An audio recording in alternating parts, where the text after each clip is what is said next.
You're listening to the Hour of the Time. I'm William Cooper. The man that President Clinton named in a White House memo as the most dangerous radio host in America. Why? Very simply, ladies and gentlemen, because I tell the truth. That's why.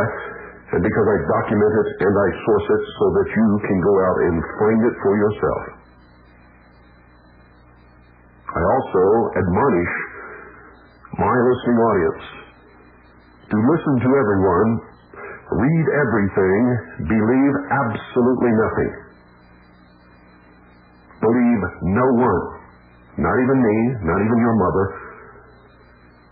unless you have performed the necessary research and investigation to determine whether or not the facts, not the rumor, not the gossip, not the allegations, but the facts will prove it right or wrong. And if you don't do that, ladies and gentlemen, if you continue to listen to people and believe them blindly, to read and believe what you read blindly, you will continue to be someone's puppet. You will be continually deceived, manipulated. Strings will be attached to everything. And when your puppet master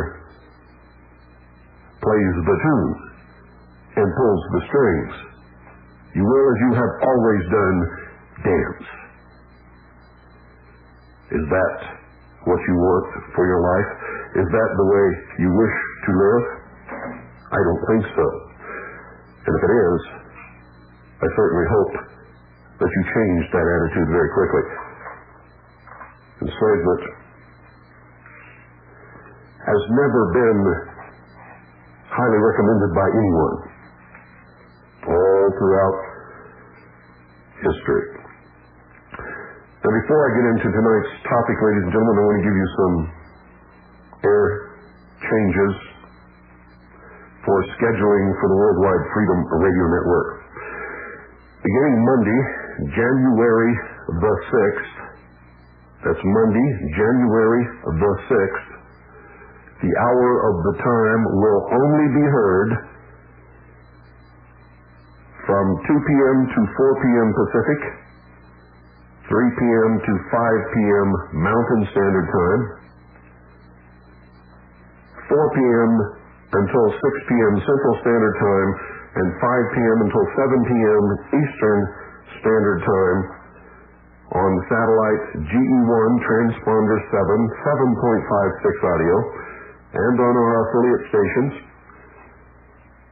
and also on WRMI, that's Radio Miami International, 9955 megahertz, that's 9955 megahertz, from 5 p.m. until 7 p.m. Eastern Standard Time, and it can only be heard Monday through Friday in states east of the Mississippi River. We're going to try that for 1 month to see what the reception is and what kind of a listenership we have. And if it's good, we'll keep it. If not, we'll look around for another source of shortwave broadcast. That is shortwave radio, ladies and gentlemen, in case you didn't know that. Jackie Petru will continue to be aired at 6 Pacific, 7 Mountain, 8 Central, and 9 Eastern Standard Time, followed immediately by Michael Cottingham with Quest for Health. And I'm not sure what his schedule is going to be. I believe he's going to cut back to 10 broadcasts per month due to the lack of ability to sustain the support from his listeners in order to pay for the airtime for his broadcast, which is the lowest in the industry. You can't find lower broadcast rates anywhere than on the Worldwide Freedom Radio Network, $30 an hour. Do you know what even a small station in a small town charges for 1 minute of commercial advertisement? Try about $60 to $200. That's the range. So when we're charging you $30 for 1 full hour of broadcasting time, ladies and gentlemen, I kid you not, it is the lowest rate anywhere, period. And so if you want your favorite broadcasters to stay on the air, you had better support them. You had better support them, ladies and gentlemen. None of us are rich. If you think telling the truth will bring you wealth and admiration and high standing in the community, you are greatly mistaken. And I think if you learn to try it for yourself, you'll find out how mistaken you are. Most of us barely make it from week to week and from month to month. And most of us who are involved in this quest for the truth, this great undertaking to try to salvage and save freedom for the people of America and to restore constitutional Republican government, we sacrifice an awful lot, ladies and gentlemen. We give up personal pleasures, personal possessions, movies,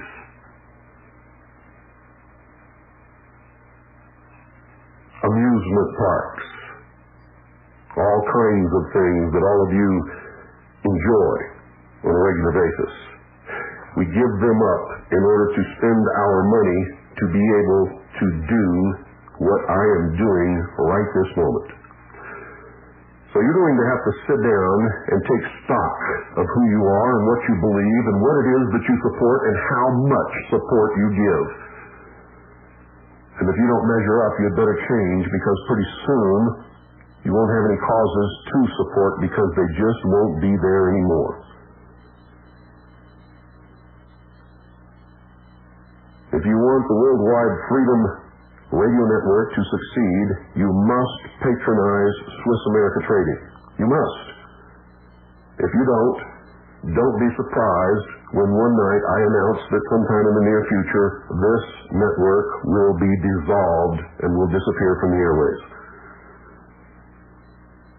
If you don't support the sponsors of the different broadcasts that you hear on the Worldwide Freedom Radio Network, don't be surprised when, like Michael Cottingham, they have to cut back the number of broadcasts that they bring to you, because they simply cannot afford to do it for nothing.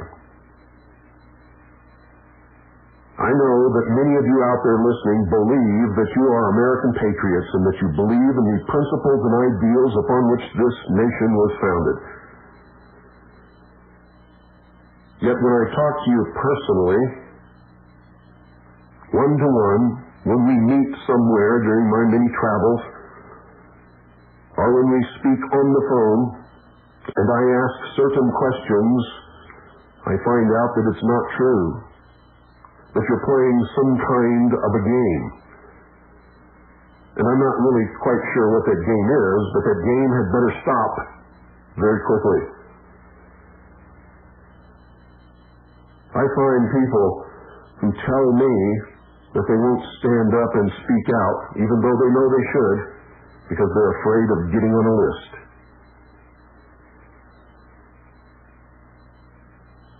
And so we're minus another soldier in this battle. I mean and speak to people who are accepting welfare checks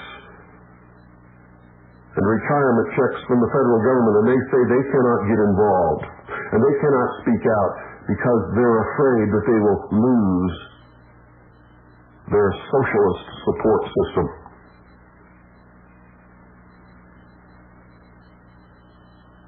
I know people who claim to be patriots who suck off of the government every chance that they get, and yet they claim to be against the socialist system.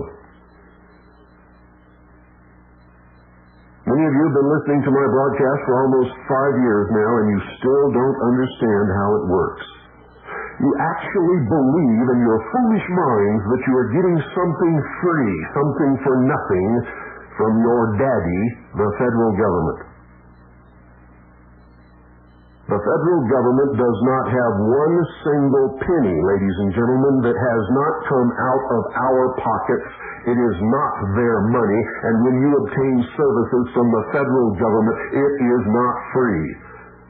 In fact, it costs you probably 500 more, or 500 times more than it would cost you if you put the same amount of money, each one of you, in your own community and took care of these things yourselves.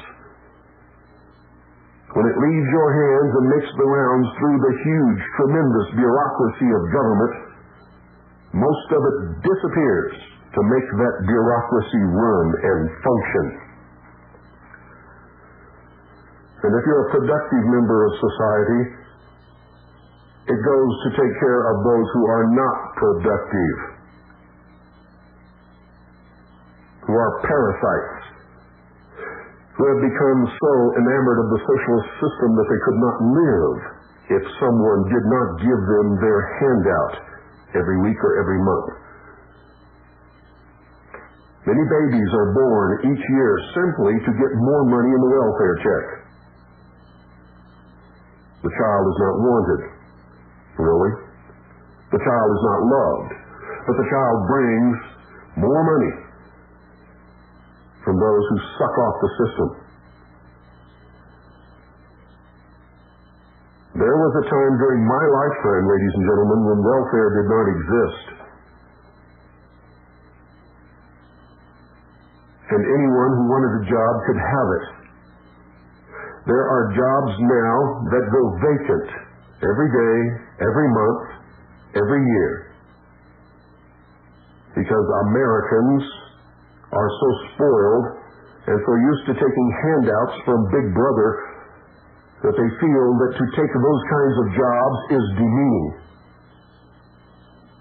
Yet if you look back through history, you'll find that the greatest men who ever lived started out working in the fields, washing dishes in a restaurant, bussing tables, digging ditches. They learned the value of a dollar. They learned the pride and sense of accomplishment and the tremendous self-esteem from knowing that they earned what they have and owed no one for it. How many of you can say that today? How many of you are so greedy and so childlike? You see, this nation used to be a nation of adults, freedom with responsibility. We have deteriorated from a nation of adults into a nation of children. That's right, ladies and gentlemen, children. Children want it now. Children must have instant gratification. How many of you save on a regular basis? How many of you truly own everything that you have? I would venture to say probably less than 1% of the people listening to me. I don't care what you call yourselves, and I don't care how angry you get at me. This is the truth. You can't save your money to buy the want 2 or 3 or 4 or 5 years down the road purchase that automobile on credit. $100 down and $250 a month, and that's not counting the interest that is accumulated over that time.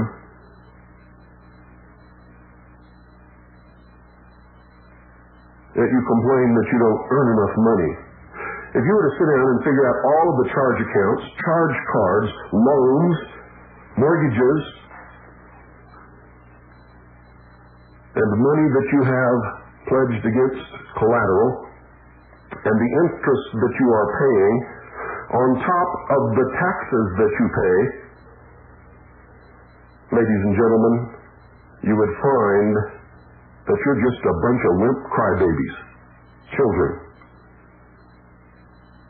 Because if you didn't have to have it right this moment, right now, if you'd wait and save your money, not pay that interest, all of you could retire very wealthy.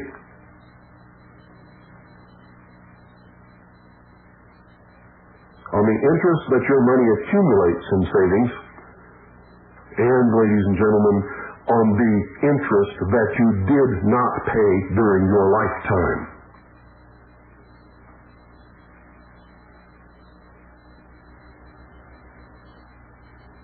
If you purchase a home at 7%, and that home costs you $25,000, and I doubt if you can find any home in this country that costs $25,000, I mean a real home built on the land, not a mobile home, not a trailer house, not a prefab, but a real home. See, it wasn't too long ago you could pay $25,000 for a home that cost you $150,000 today in some areas of the country.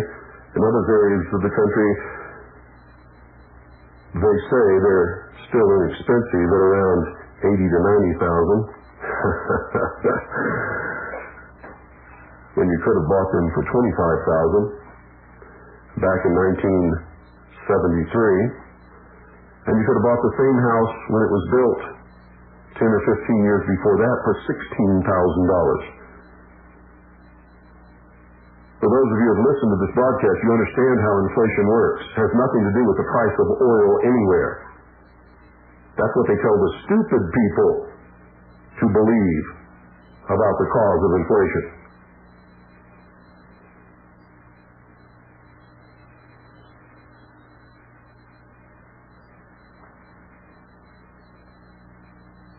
You see, you don't deal in real money anymore.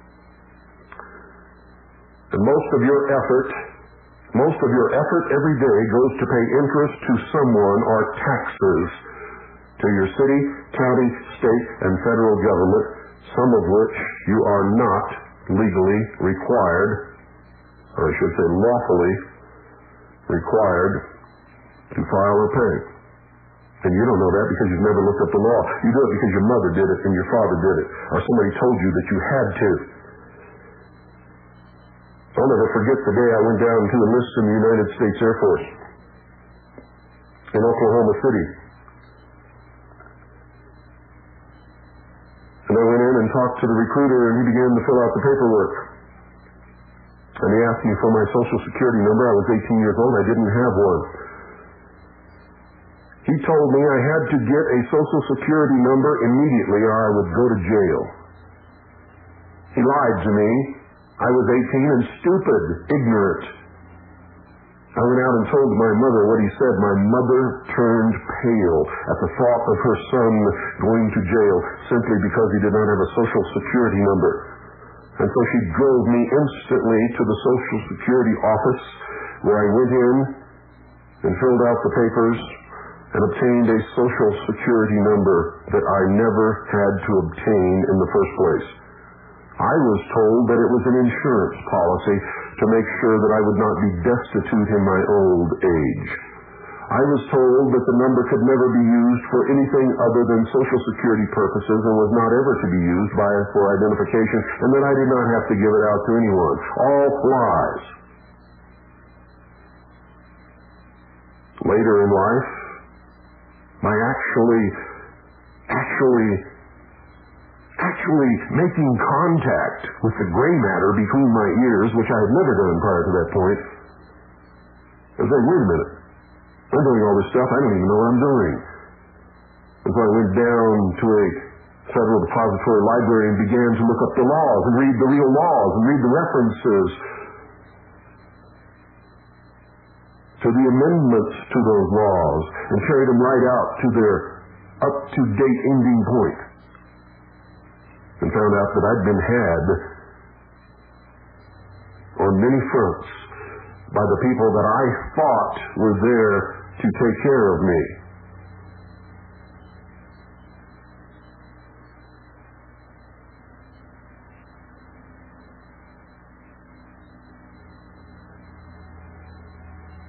Oh, yes.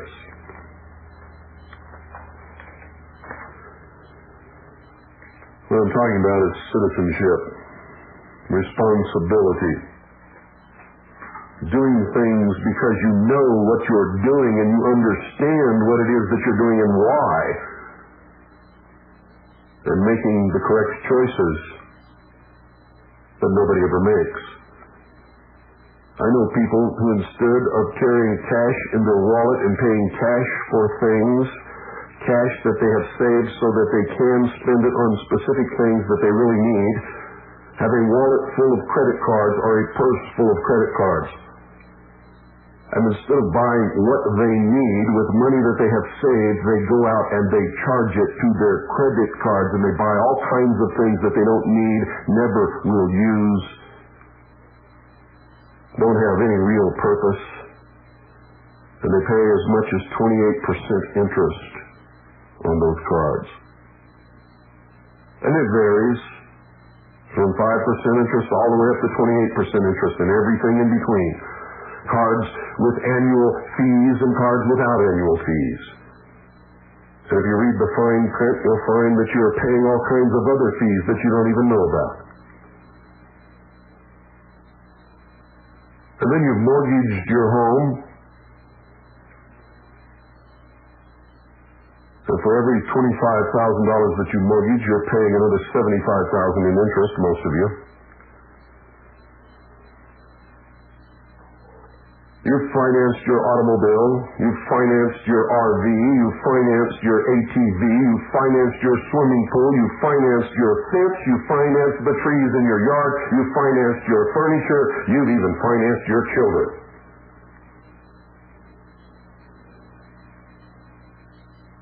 And you wonder what's wrong. And you wonder why you don't make enough money. Because most of the money that you make and most of the time that you spend working, and I'm not kidding you one bit, sit down and figure it out, is going to pay taxes and interest. The little bit left over is what you really have to spend. And that's not very much. I would venture to say that if everyone listening to this broadcast right now were to liquidate every possession that they have, most of you would not be left with as much as $2,500 in your hand. I'm talking about paying off all of what you owe and selling everything that you legitimately own. You would be lucky if you had $2,500 in your hand. How long do you think $2,500 would last you? I'll tell you right now, not very long at all. Most of you, it would last probably 1 month. Some of you, not that long. Some of you might stretch that $2,500 to 2 or 3 months, but I guarantee you at the end of the 3rd month, no one would have a penny left. If we were in a crisis situation and you were unable to find employment or a method of obtaining what you need to survive. Only children put themselves in that kind of a position. Only children who must have everything now would sacrifice their entire future to put themselves at that kind of risk.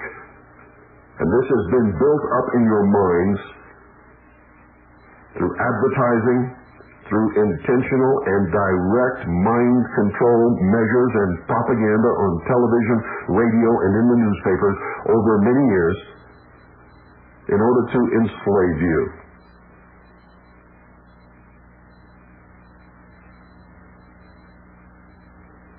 And if you are so attached to material possessions that you cannot at this very moment, if you had to, get up and walk away without feeling any loss or sorrow and without even looking back, then you are enslaved.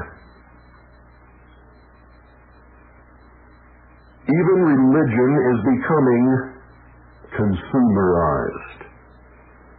If you don't believe me, watch any of the so-called evangelists on television at any time, night or day, and if you have a satellite system, you can find dozens of them at any hour, night or day, of any week, of any month.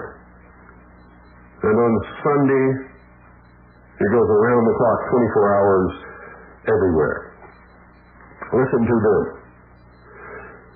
You'll find that they bring in their congregation and they all sit in these seats and they start off with these problems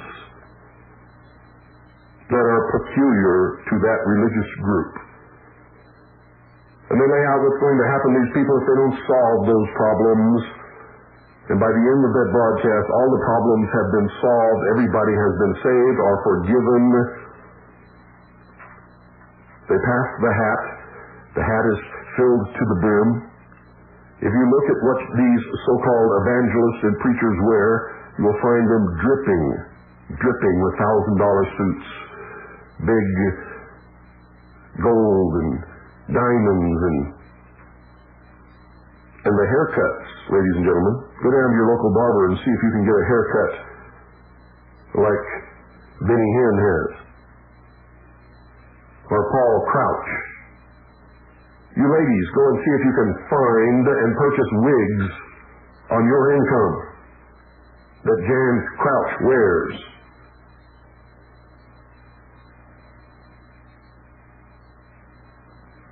It is consumer religion, ladies and gentlemen. It has nothing to do with Christianity or the teachings of Jesus Christ.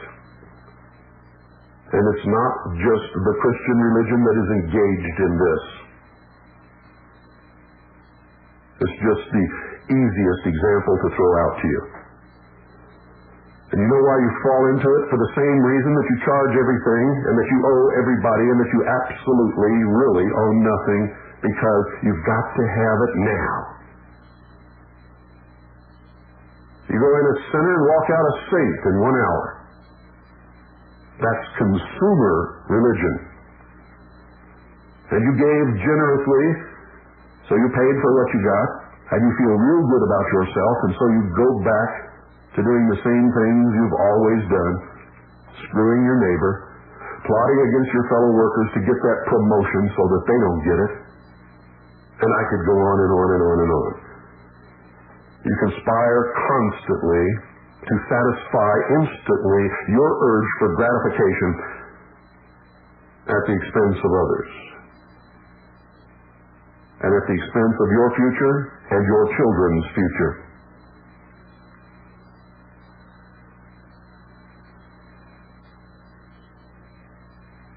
It has become an American thing, hasn't it? And you wonder what's wrong with America? I'll tell you what's wrong, ladies and gentlemen. You are what's wrong. Go into your bathroom, look yourself in the mirror, in the eyes, and you will see exactly what's wrong with America. And you believe almost anything that anyone tells you, no matter what it is, as long as it sounds like something that you'd like to believe in. Here not too long ago, NASA held a press conference. And during that press conference, they announced that they had found a rock. Sounded like they had just found it. After a little research, it turns out that they found it a long, long time ago. And they say in this rock, they see something that is rock, but it looks like the shape of microorganisms. And they tell us that they know this rock came from Mars. They don't bother to tell us how they know that, but they know this rock came from Mars millions of years ago. It landed somewhere in the Antarctic and was picked up by an explorer and brought back. They know it's from Mars, and it came from Mars millions of years ago. And they look under a microscope and they see part of the rock has a form under a microscope that looks like microorganisms that had once been alive millions of years ago on Mars. And then they tell us quite clearly that they cannot prove that what they're looking at was ever alive, or that was ever a living organism at all, or that was ever on Mars, and that it could have come from the swamp or the place where it landed on Earth in Antarctica millions of years ago when it landed, and that they really don't know what it is. And then they say that this could mean that at one time, millions of years ago, there was life on Mars, and this rock could have brought that life to this Earth. And now you know what I hear people talking about? Y'all heard what I just said. Now I have an actual tape recording of that entire press conference. And one of these nights I'll play it for you. I recorded everything they said. What they said is they didn't know what they had, that it was not alive, that they couldn't prove that it was ever alive or that it ever came from Mars, and that it could have, if it had ever been alive, come from the impact point of the meteorite on the Earth. And then they went to preposturize, is what I call it, because it is preposterous, went on to say that this may indicate that there was life on Mars millions of years ago. They don't say that there was. They say that it may indicate, if they can ever find out if what they're looking at ever was really microorganisms, and if it ever really came from Mars and not from Antarctica where it was found.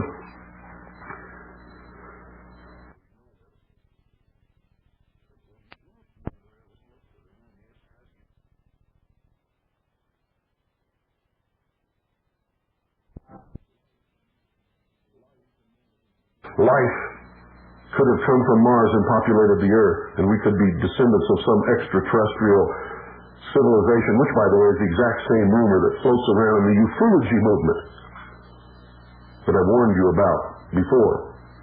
But I hear people, they call me on the phone here, they write me letters, and I hear them on the radio saying that NASA has reported that there is life on Mars, that that life was brought to Earth on a meteorite, and that we are all descendants of those first Martians.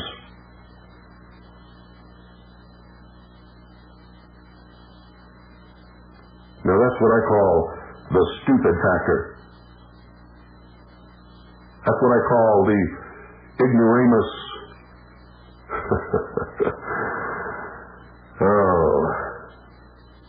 The ignoramus result of the efforts of people like the great bullshit artist Art Bell, whom many of you listen to all night long. What is the matter with you? Why are you trying so hard to destroy yourselves and this great nation that gives you the freedom to do it? Why are you so eager to plunge over the cliff to total destruction? Why are you striving so hard and begging to be enslaved by a monstrous federal government that has far exceeded the boundaries placed on it by the Constitution for the United States of America?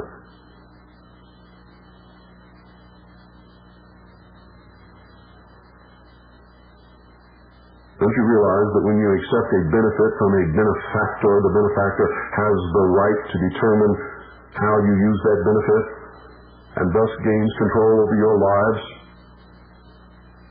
They can force you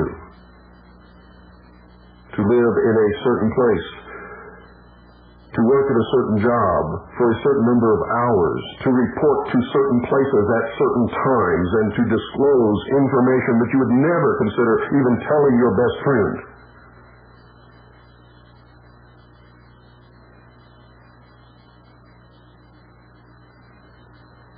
Many of you have read my book, Behold a Pale Horse, where in the first chapter of the book I outlined the method whereby they gain the information and the control over your lives that enables them to enslave you. And yet when you buy a product, and in that product there is a card that unfolds so it's about 3 feet long and asks you every question in the world about your personal life, your income, the furniture in your house, what products you use, everything, and you fill it out and send it in like the dummy that you are, thinking that if you don't, your warranty will be no good. Ladies and gentlemen, all you have to have for your warranty to be good is the sales receipt, period. You do not have to register that product. You do not have to send in any personal information, including your name and address and or phone number or anything else. It's a scam. And the information on these cards is so worded as to make you believe that you must fill it out and send it in its entirety or your warranty is voided. It is a lie. It is a fraud.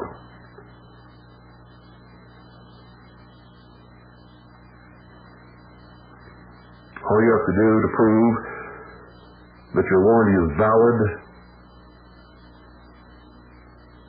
is produce a sales slip which shows the amount you paid for it and the place where it was purchased, period. And you wonder how they get all this information on you. You give it to them. Stores like Radio Shack, you go in and buy a battery for 25 cents, walk up to the counter, and they ask you the last 4 digits of your Social Security number. Or they ask you for your telephone number. Or they might ask you for your name. They punch that into the computer, and if you look around there, if you scratch your head around there, you will be amazed at the information that comes up on that computer that they already have on you that you don't even know about. The little Radio Shack in our town doesn't do that anymore. They don't ask anybody for anything. Because this is America still. This is militia country. This is the way towns and people in this country used to be, and still are, in some places like Eager, Arizona. And oh yes, we do have our small share of flakes and welfare habitual parasites. And yes, they're sucking off the great breast of the mother government. And yes, they take their orders from Daddy in Washington, D.C. because they're addicted. And they know that they don't have to do anything if they don't want to. Because under socialism, ladies and gentlemen, you're not allowed to starve or die or go without shelter. If you don't feel like eating, they'll pry open your mouth and they'll pour the food down your throat. Just to make sure that socialism works like it's supposed to. Is that what you really want? It's not what I want. At all. Do you realize what we could do if every penny that flows out of our community to the federal government and all of these taxes that we pay, or that they suck out of us, or that they scam out of us, or defraud us out of? Do you realize how good our lives would be if we kept that money in our community and used it to build hospitals in our community and pay doctors and nurses in our community by paying that money into our community? Do you realize that the end result of what that money could do grows by 500 times when you keep it in your community and use it there instead of putting it through the great bureaucracy where a little bit is sucked out everywhere it goes and it's used for everything except what it's supposed to be used for? Most of you don't even understand that Social Security is not and never was an insurance program. It is a tax. It says so right in the Social Security law. It says it's a tax, and it is a tax. You hear all these people talking about the Social Security Trust Fund. How many of you have actually gone down and looked to see if there is a trust fund for Social Security? I have, ladies and gentlemen. There is no such trust fund. There is no such trust because it is a tax, and every penny of Social Security, even though it's accounted for on separate books, goes into the general fund, and Congress has been using it for everything except what it was actually intended to do. and that is provide an income for you in your old age. What it provides is barely enough to find a rat-trapped, cockroach-infested, flea-bitten hole somewhere to live in. It will barely pay for cat food to eat if you're lucky. If you had saved that same amount of money from the time that you began to work in all of your working years, you'd be wealthy when you retired. But you know why Social Security appeals to people, and you know why they don't say it? Because they have the mistaken idea that Social Security will be there for them and will take care of them in their old age, even though statistics point otherwise.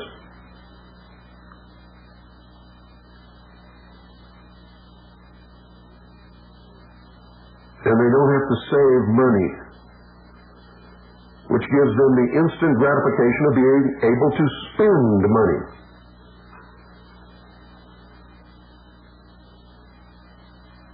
They think. You see, since they never held it in their hands, they never knew they had it.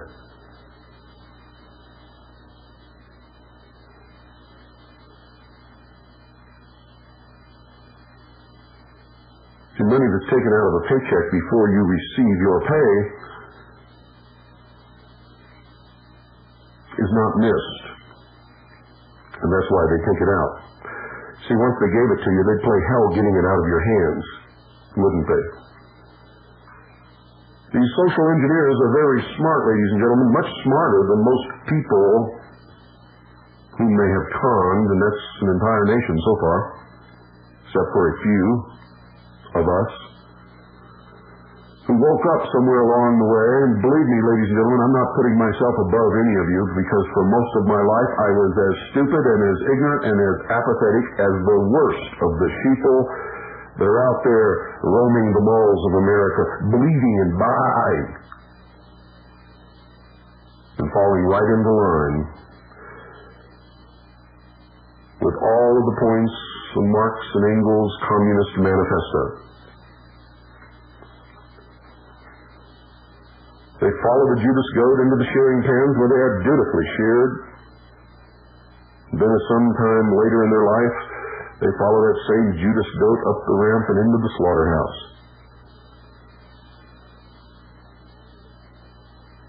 Thinking all the while that nothing bad could ever happen to them, for they're taken care of by the shepherd. All the Jews and gypsies and Poles and blacks and Christians in Nazi Germany fought the same exact thing. Nothing bad will ever happen to us. Some of these measures are just being taken to rid the nation of crime. And as soon as that is done, things will go back to normal. Look what Hitler has done for us. The trains now run on time. We now have benefits from the state to take care of us. You see, Hitler was a socialist, ladies and gentlemen. Forget all this right-wing, white Nazi, all this crap that you hear from the left wing that is spouted at you to make you forget that what is coming is exactly what Hitler brought to Nazi Germany. Forget all that stuff and look at the facts. Nazi means German National Socialist Workers' Party. Then they point to the fact that Hitler was against the communists and that the communists were his enemies. And that is true. And the same battle is raging in the world today between communism and socialism. But never fear, socialism has as its ultimate goal communism. And these conflicts are created to whitewash the side that is meant to win. So they point to Hitler and they demonize Americans by calling them right-wing and associating Hitler with the right wing, when all the while those who are doing it are the same people that Hitler was. Socialists, engaged in social engineering.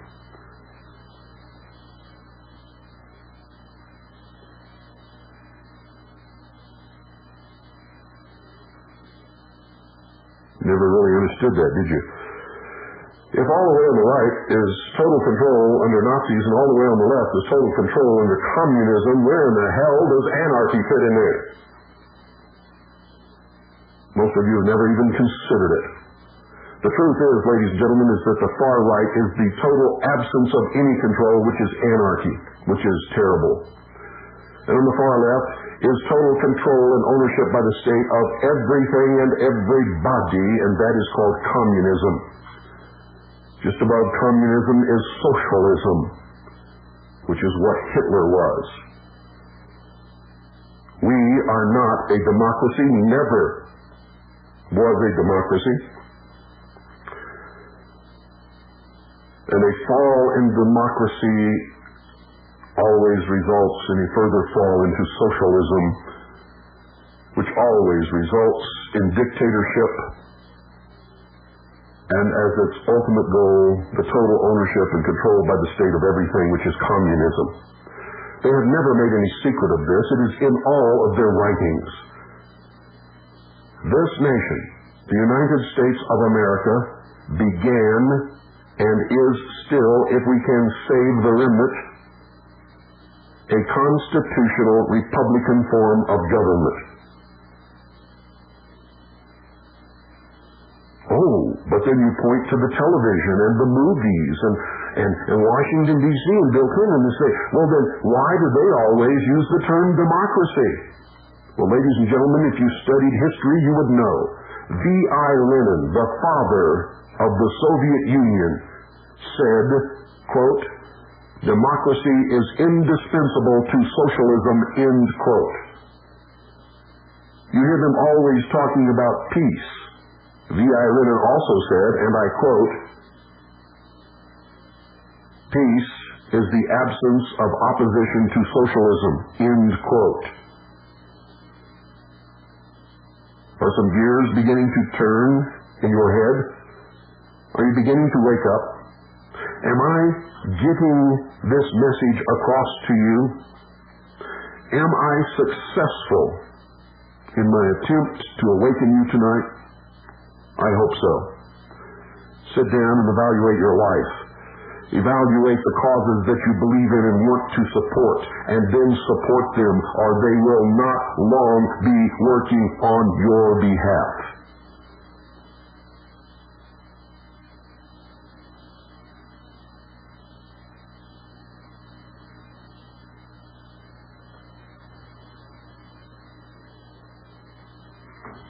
Good night, ladies and gentlemen. And God bless each and every single one of you. And God save the Republic. All of a sudden, in the middle of the night, there's a loud knock on your door. Hey, honey, something's not right.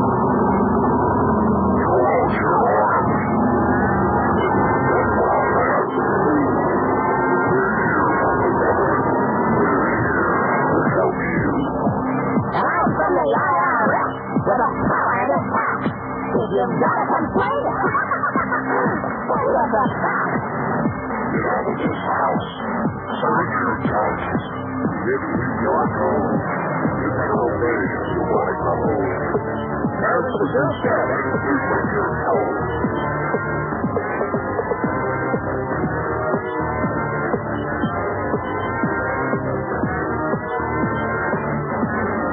Hillary Solana, Reno Janet Dyke, reading the words of General Albert Pike, demonic founder of the Ku Klux Klan, engineer of the Masonic Master Plan. Pike said Lucifer is God across this land, and Clinton saying take the mark in your right hand. While we're all dancing to the drums of uproar's right, Clinton's preparing it for another huge hike. Order out of chaos Depression, inflation, creates a panic and rapes the nation. Crisis creation. Incite black and white. Program agitation. Don't resist. You're surrounded. By the UN in white and blue. The ATF submitted black. Number one word of order. But it's not new. Iron Mountain, computer beast, and cattle mutilation. Black Project, UFO.